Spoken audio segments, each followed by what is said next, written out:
Hey guys, I'm gonna show you what is probably my best game ever in the Drunken Master Opening. It was played earlier today against a Grandmaster um, who goes by draw denied underscore Twitch. His name is Martin Kramer, and he was actually streaming this game live when it happened. And at the time of the game, he was rated 2800 exactly, and I was rated 2334 in rapid.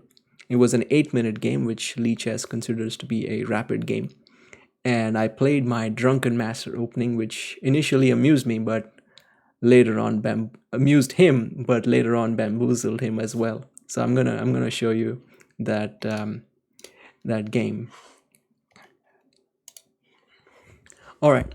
So I went c3, which starts off my Drunken Master Opening. I used to start it with b3, but now I think c3 is a little more solid compared to b3. Anyway, d5, d3, e5, a3. Maybe he thought I was going for b4, so he played a5, but b3. Knight f6, e3, bishop d6, rook a2, all standard so far. Castles, f3, rook e8, and I hit him with g4. And at this point, I saw that he was streaming, so I clicked on his stream just to see his reaction, and I saw that he was pretty amused at this point. He was speaking German, so I didn't know what he was saying. And as it is, I was focused on my game. I was analyzing my own game. I was watching his stream. But I could tell from his facial expressions that he was pretty amused at this point. And first of all, I'm sure that he considered knight takes pawn here, but then after f takes queen h4 check, the point is that white can simply play rook f2, blocking that check.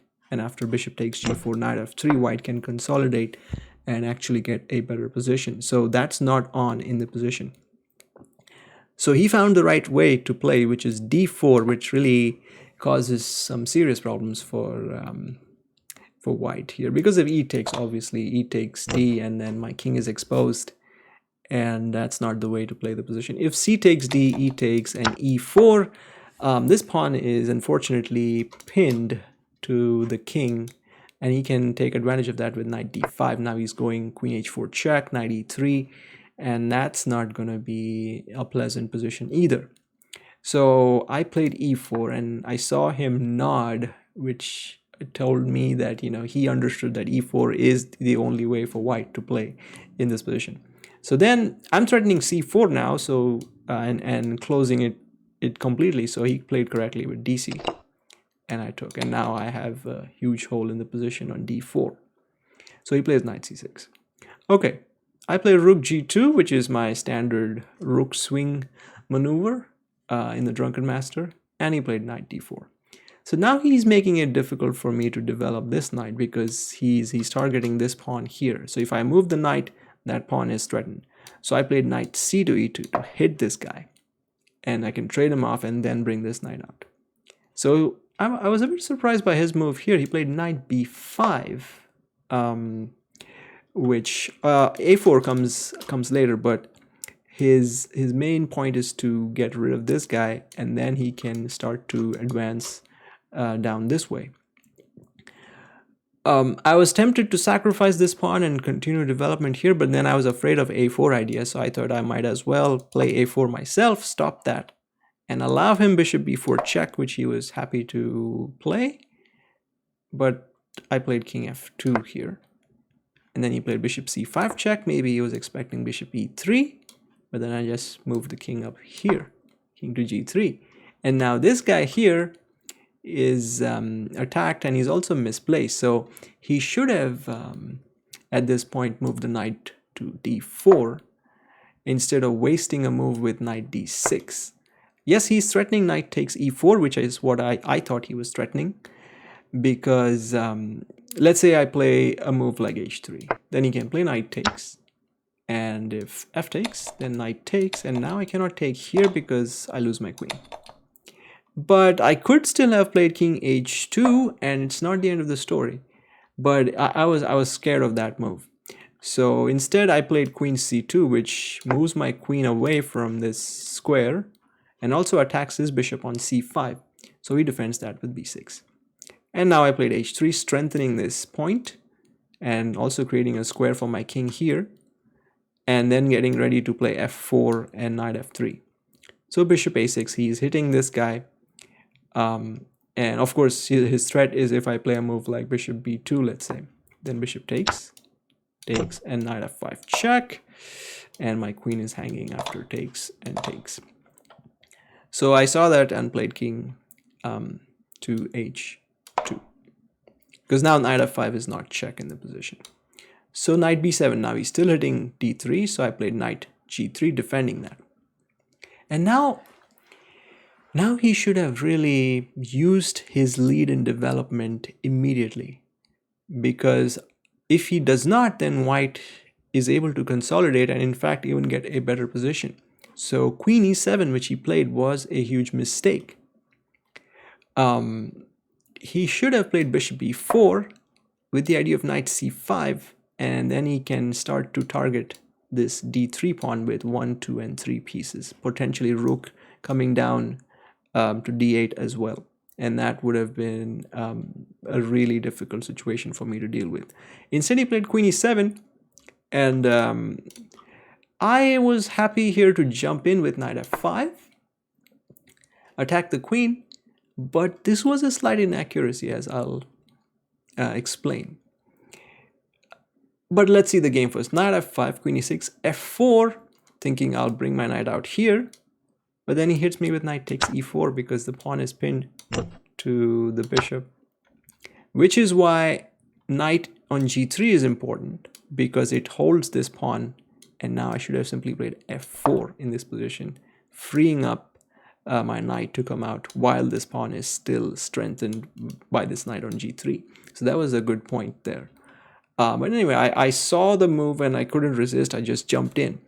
And queen e6. And now I played f4, forgetting knight takes e4 entirely. I didn't see it. Knight takes. And then I realized, oops. But immediately I also saw knight f3, no problem. Because I'm attacking this knight. And I sacrificed a pawn, yes, but I'm also threatening that guy.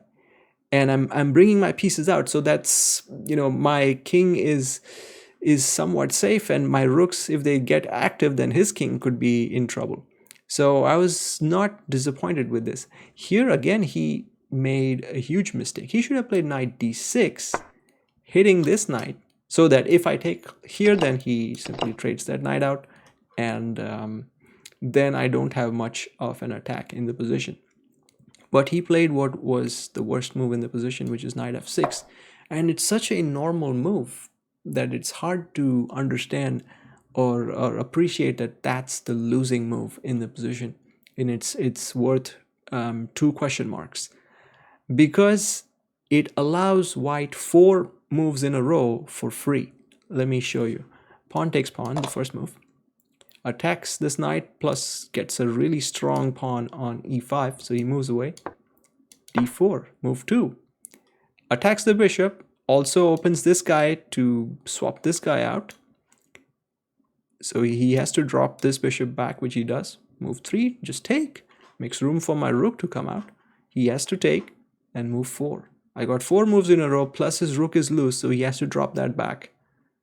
So I just got 4 moves in the position, and he got no useful moves, which is why knight f6 was a blunder, because it just accelerated white's development, and now I followed it up with rook f2, piling up on the f7 pawn.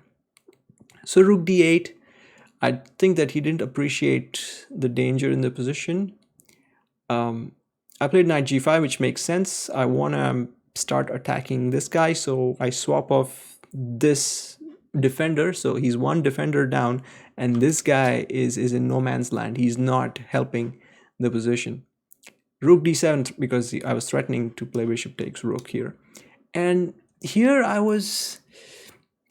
didn't find the move. I was like, I have to do something, but I don't see it. So I played queen e4, which it felt wrong. But I was like, I got to make a move. I don't see how to proceed. But the computer shows knight takes g7. Because if takes, then rook f6. And if knight takes, then bishop takes. And if, let's say, king goes here, then queen c1. and coming in here and checkmating. So that was the idea. And if he doesn't take, if he plays, let's say, queen e7, then I just take here. Queen takes, rook takes. Okay, if king takes, then of course queen takes h7 is crushing. King e6, queen f5, and king f8, bishop h6. But rook takes and queen c6, hitting these two knights, and that's winning. And that was too much for me to see, but that was the way to proceed. So I played queen e4, which at least pressures this guy and also indirectly hits that guy. So he's sort of pinned right now. But here he missed his chance to play f6, which was an incredible defensive move. Because now if knight g7, then he doesn't have to take with the king. He can take with the rook. His king is much safer in the position. And white's advantage fizzles out after this move, f6. But he missed that, and he hit me with c5, trying to undermine this pawn here. But that's too slow, which unfortunately for him is the theme of the game. He's been playing too slow with his pieces, and now I saw it. I saw knight g7, and I was happy to execute that, because now he's forced, because it's forked queen and rook, so he's forced to take. And now rook f6. I just played that instantly because I'm like, I see what's coming next, and if he doesn't take, now bishop h6 is coming. Let's say if he goes queen e7, well, I can just take here though. Take, and if king f7, then queen h7, as we saw before, and rook f7. In this case, I just directly take on d5 and win. So he took it, but then bishop takes, knight check, and now if king g8, then I play queen f4, threatening queen g5 and mate. And if king f8, which is what he did, hoping perhaps to escape like that, I just took on h7, threatening mate. And that's that. There was no escape, and he resigned the game. And I'm sure he was quite stunned by this, because after this game, he went to my Lichess profile, and he began to like scroll through my games and see how I've played some of the other games, whether I'm cheating or something. But that was the impact that this game had on him, and I'm sure that his audience too was quite bamboozled by this game. And as I said here, it's probably my best game ever. I was quite stunned, and it was streamed live. And unfortunately, I don't have a recording of him streaming it live. But it was, I could see, like right now there's just one spectator, which is me. But there were, when the game was being played, there was probably like 60 or 70 people watching, which was quite awesome. And it was amazing to play this really pleasant game against a grandmaster, probably the strongest player that I've beaten, 2800. I don't remember beating a 2800 in a slower time control game in this opening. So that is definitely my best result, and probably my best game ever in this opening, or perhaps best game ever in chess. So I hope you enjoyed it, and I hope to play more such entertaining games in the future. Thank you.